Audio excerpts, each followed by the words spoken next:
First, let me tell you why you should be looking at participating in an Android course. You're probably aware, and there's a good chance that you're using an Android phone or a tablet right now. As it stands, Android is the most popular operating system as far as mobile devices are concerned. When I say mobile devices, they are, of course, smartphones, and then you have tablets. And then again, Android has become popular enough that today you can buy laptops as well as computers that are powered by Android. And there are wearables, a new category in technology like smartwatches, which are also using Android. And then televisions are getting smarter thanks to Android. So in other words, whatever it is, as far as the consumer is concerned or a person who's working in an office is concerned, there's a good chance that one way or the other they are using applications that are designed to work on top of Android, which means you as a person have a lot to gain by becoming an Android developer. That's the biggest reason why you should be participating in an Android application development course. Now, before I tell you what are the things that define our training, let me go ahead and talk to you about the different levels of training that come with this course. We have the basic level training, and then of course we have the intermediate level of training, and then finally we have the advanced level of training. So our idea when we are designing this course is, if you are new to Android, or even if you're new to programming itself, then we should bring you up to speed with the basic concepts. Once you have understood the basic concepts of Android development, we would like to bring you to intermediate topics, which are not very simple, not very advanced. And then finally, as we close out the training, we'll teach you advanced concepts, which will allow you to build apps that you yourself might have downloaded and used as part of your everyday life. It could be personal use, apps such as chatting apps or photo editing apps or even games. These are the apps which you would download and use as an everyday consumer. On the other hand, you could also be using enterprise apps, which are designed and deployed by your company to make your everyday life as an employee better. So the idea is, in the beginning classes, you learn the basics of Android, and then when you come to intermediate level, you learn the kind of not so easy, not so tough topic, and by the time you wrap up, or we wrap up the advanced level training, you will be in a position to take an idea and then build that app yourself. That is how the course has been divided into 3 different levels of training. Now let me go back to the introduction level of training here, where we'll start off. Our module, the module which covers the basic level training, is the essential Android development. Now here we will go ahead and spend some time on explaining to you what is Android. What is Android as an operating system? How exactly did it start, and how has it changed the entire scenario as a mobile operating system? Now the Android, it has something called as an application architecture. I mean, every application, every particular operating system, for example, Windows or the cloud or any other operating system for that matter, comes with its own architecture. The Android application development will talk about this architecture of Android apps as well. Of course, Android architecture has a set of libraries which are built in, which will allow you to build standard apps.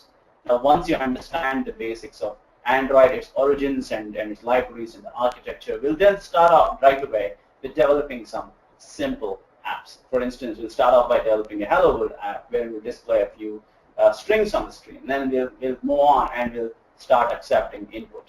And like that, we'll keep on adding features one by one until you have a grasp of how it works. Now, to build this essential apps, you will need to know what are the tools we will use to build the app. So we will talk about the Android SDK.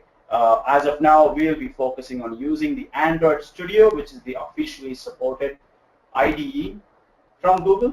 Previously, we would have used Eclipse. However, now we would be focusing on using Android Studio. And I'll also tell you, when you build apps, you need to deploy them. So you can deploy these apps on your phone, which is connected to your development computer. And of course, the Android Studio comes with its own emulators where you can create emulators. There are some pros and cons of using an emulator to test your apps. You are using your own device, so we'll discuss that as well. We'll of course discuss how to debug your app, because as your app grows in size, it will start working with a lot of classes, a lot of variables and objects which are talking to multiple activities as the app runs. So you need to know how to debug your application, which is very important as the size of the app grows. So we'll spend a lot of time there as well. And then we'll also teach you how to design the layout, because every app is actually two parts. On one side, you have the layout, which is the user interface part. On the other side, you have the backend file, which is the Java file, which does or responds to actions from the user. So we'll talk about the layout and we'll talk about the backend file, which together are called as activities in Android. Of course, we'll spend a lot of time on designing user interfaces, and of course, we'll talk about the layouts, which are an important part of the user interface, and then of course, intents, which is the very core of the Android experience. Whenever you have to do something, like for instance, you have to go from one activity to another activity, you have to use an intent. Whenever you have to pick up a photo from the camera, again, you're using intents. So anything and everything you have to do in an Android, you will end up using intent. So we'll be spending sufficient amount of time in that topic as well. So this would wrap up the beginning level of training. When by the time you're done with the beginning level of training, you would have a very essential idea about how to use the SDK to build very simple, static, not connected to online services type of apps, no problem. And that's about the entry or beginning level training.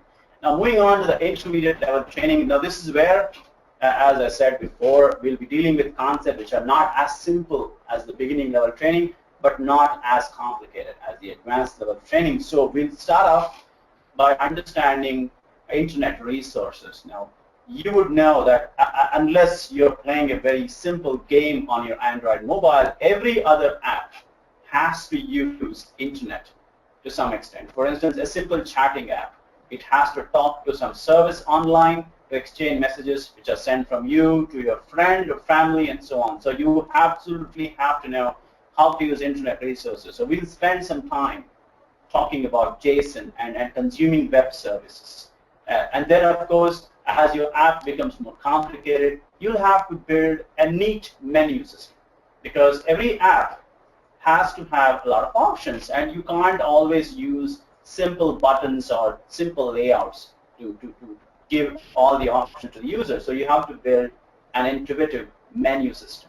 Of course, then we'll go on and talk about threads. Now, an app, unlike a regular computer application, has some limitations, which is why we have the concept of threads, which gives you an ability to run multiple threads of all the things that are happening in the app. So we will be using threads, and of course, we'll also spend a lot of time on background threads, which are very important if you're building complicated services which are talking to the user while also talking with background services. So there is that. And then, of course, you need to know how to notify the user about something is happening. So you learn about queues, which are like short messages which kind of come and go. Then you need to know about notifying the user. I'm sure you know about notifications, so you learn how to build notifications to your app. And then dialogues, for instance, when you're quitting the app will say, do you want to quit or not? So you need to know how to introduce or implement dialogues into your app. And then finally, adapters. Adapters allow you to define view of your data. For instance, a list of items. Now, such things are possible, are made possible by using adapters. Now, there are standard adapters which are provided by Android, and of course, there are custom adapters which you will build to suit your data presentation needs. And then finally, moving on, we have to talk about data storage. That's the next part you learn, because your app will have to consume data which is stored locally or it is stored online. Now the Android comes with its own version of SQL Server called as SQLite. Now using SQLite, you're able to do all the standard database related operations. Now if you're not happy with just the local database, you'll also learn about online databases, which will be covered in the advanced level of training, but it has links to the data storage chapter here as well. So whatever you learn working with the local database will transfer when you start using an online database and do the same operations. Now, by the time we finish this database topic, you would have finished the intermediate level of training. When you finish the intermediate level of training, you are in a position to build apps that can conduct multiple operations. Some of the operations will be taking place in the front, and some of them in the background, and you'll also know how to play with databases, which means you can build apps which hold data, which is very important, because you cannot always ask the user to enter the data and then dynamically show them the result. There are times when you have to store the data. For instance, if you're building, for instance, an app which remembers all the names of the people, like a contact book in your phone, that's a database-heavy application. So things like that. You'll be able to build apps that also work with databases. Now finally, at the advanced level of training, now at this point you already know how to build apps and so on. So in the advanced level of training, we'll talk about all the things which you use to build, which can be used to build advanced applications. For instance, your chat application, which like WhatsApp or a Messenger. Now these applications use local databases, they use online databases, they are running multiple things at the same time, they run in the background, they run in the foreground, they notify you. So many things are bundled together. If you are thinking of building such advanced applications, that is what we will discuss in the advanced level training.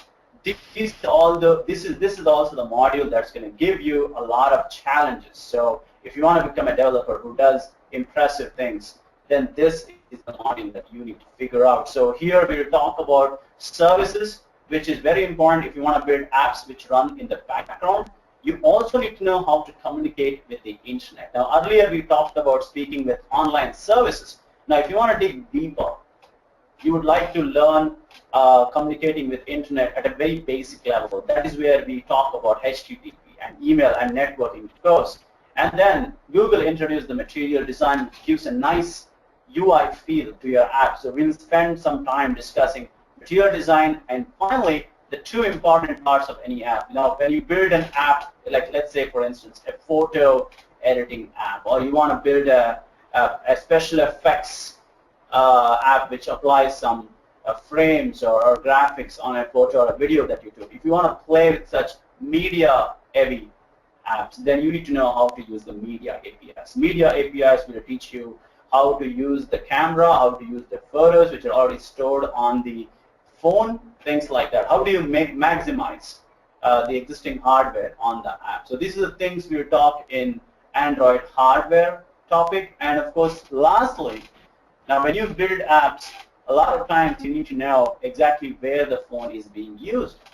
For instance, let's say you would like to build an app which will help a person do some shopping around the city. So you would like to collect data about the different shopping centers that the user frequently visits. If you're building such an app, then you need to know about mapping services. So the mapping services is a combination of the GPS data which is provided by the phone itself, and then the mapping APIs which are provided by Google. So you will learn the part about collecting location data from the phone and then linking it up with the incredible Google Maps services. So when you combine these both, you can really build incredible location-aware apps.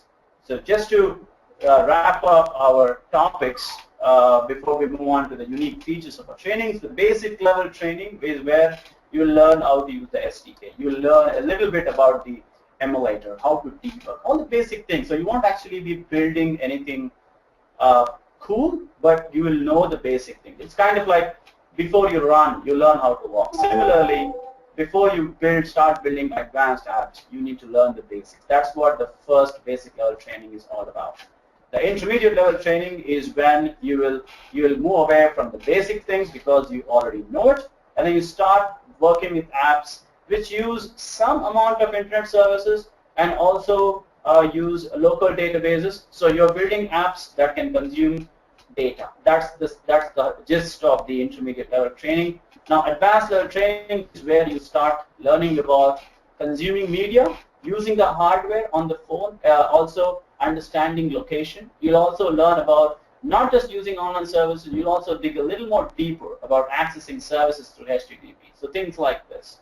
And we've just talked about all the topics that we covered. We talked why you should consider online training. We also told you about the total hours of the course. So thank you.